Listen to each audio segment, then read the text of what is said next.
សៀមវាបានលេងមួយក្បាច់នេះចាគឺថាវាចង់បង្អើលភ្ញៀវទេសចរផ្សេងៗកុំឲ្យមកលេងប្រទេសកម្ពុជារបស់យើងដូចយើងដឹងហើយថាថ្មីៗនេះវាបានតម្លាក់ខបបែកនៅម្ដុំចិត្តជំរំភៀសខ្លួននៅក្នុងខេត្តសៀមរាប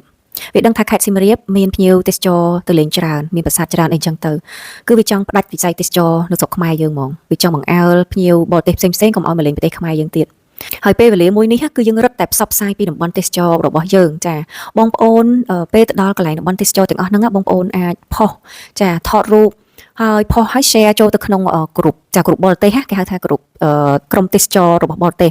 ក្រុមទេសចរខ្លះគេឲ្យផុសទូទៅគ្រប់កន្លែងតាប៉ុន្តែក្រុមទេសចរខ្លះគេដាក់លក្ខខណ្ឌដែរអាចផុសទៅនៅអឺរ៉ុបអីចឹងទៅខ្លះតែតំបន់អាស៊ីអីចឹងណាអញ្ចឹងពេលយើងផុសហ្នឹងយើងអាចបញ្ជាក់ពីទីតាំងកន្លែងណាមួយអញ្ចឹងទៅនៅក្នុងប្រទេសកម្ពុជាបញ្ជាក់ផងប្រទេសកម្ពុជាដើម្បីឲ្យបរទេសខ្លះគាត់កំពុងតែមានកម្រងចង់មកលេងប្រទេសខ្មែរស្រាប់ដល់ពេលឃើញសៀមវាតម្លាក់គ្រាប់បែកអញ្ចឹងវាគិតថា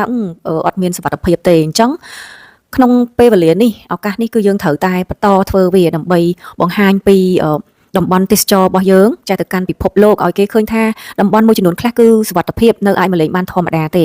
ឬក៏បងប្អូន share វីដេអូទាំងអស់ហ្នឹងទៅក្នុងប្រព័ន្ធផ្សព្វផ្សាយផ្សេងៗដូចជាចា Instagram YouTube Facebook អីជាដើមហ្នឹងហើយបងប្អូនសរសេរចំណងជើងជាភាសាអង់គ្លេសចានៅពេលដែលយើងសរសេរចំណងជើងជាភាសាអង់គ្លេសគឺ Facebook ឬក៏ YouTube ប្រព័ន្ធផ្សព្វផ្សាយទាំងអស់ហ្នឹងវារុញចាវារុញទៅអ្នកមើលហ្នឹងដែលនៅក្រៅប្រទេសអញ្ចឹងនេះគឺផ្នែកមួយសំខាន់ដែរសម្រាប់សេដ្ឋកិច្ចរបស់ខ្មែរយើងដឹងហើយថាវិស័យទេសចរចាគឺជាឧស្សាហកម្មគ្មានផ្សែងដែលអាចរកចំណូលដល់ប្រទេសខ្មែរយើងបានច្រើនចាហើយពេលវេលាមួយនេះគឺយើងរត់តែមិនគួរនៅស្ងៀមចរន្តលុយគឺត្រូវដើរទៅមុខអញ្ចឹងអ្វីដែលបងប្អូនធ្លាប់រកមុខរបរអីផ្សេងបងប្អូននៅតែបន្តធ្វើបន្តទៀតទៅចាដោយការផុសលក់ផុសអីជាដើមហ្នឹងចាកុំឲ្យតែផុសជេរគ្នាធ្វើបានហើយពេលវេលាមួយនេះគឺយើងត្រូវរួមសាមគ្គីគ្នាប្រឹងរកលុយចាហើយសូមចិត្តបងប្អូនដែលគាត់ផុសមួយចំនួនខ្លះបើគាត់ផុសទៅរៀងលឹះអីចឹងជួយ comment ណែនាំគាត់ទៅកុំជេរគាត់អីគាត់អញ្ចឹងហើយពេលវេលាមួយនេះម្នាក់ឆាប់ប៉ះពាល់អារម្មណ៍បងប្អូនអញ្ចឹងពេលខ្លះរាប់ដល់10រាប់ដល់20ចាំ comment ណែនាំគេបើថាយើងទុកចិត្តខ្លួនឯងមិនទាន់កើតផងទៅ comment ណែនាំគេក៏អត់កើតដែរអញ្ចឹងពេលវេលាមួយនេះយើង